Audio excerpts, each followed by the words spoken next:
অবশেষে শেষ হতে চলেছে জি বাংলার অন্যতম দীর্ঘদিন চলা সিরিয়াল মিটিঝোড়া। হয়ে গেল শেষ দিনের শুটিং। সেই ভিডিও দর্শক ও ভক্তদের সঙ্গে ভাগও করে নিয়েছেন ধারাবাহিকের কলাকুশলীরা। এমনিতেই দীর্ঘদিন টিআরপির তালিকায় 10-এর মধ্যে নেই এই সিরিয়াল। আজকে দিনে টিআরপি কোনো সিরিয়াল কতদিন চলবে সেটা ঠিক করে। প্রত্যেক অভিনেতার নিখুঁত অভিনয় সত্ত্বেও শুধুমাত্র গল্পের গতির অভাবে কম্পিটিশনে পিছিয়ে থেকেছে তারা।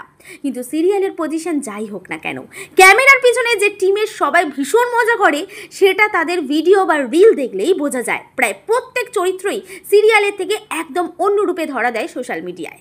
সেখানে আরাত্রিকা বা দেবাদ্রিতার মতো এই প্রজন্মের অভিনেতারা যেমন আছেন, তেমনই আছেন রাজশ্রীর মতো অভিজ্ঞ অভিনেত্রীও।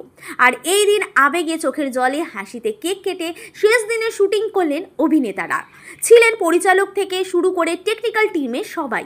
এমনই বিনোদন দুনিয়ার প্রতি মুহূর্তের হারির খবর তাড়াতাড়ি আপনাদের কাছে পৌঁছে দিতে বদ্ধপরিকর টাইমলাইন ক্রিয়েশন। আপনারা কতটা মিস করবেন মিটিঝোড়ার রায়পুর্ণাকে? মন্তব্য করে জানান আমাদের মন্তব্যের বাক্সে।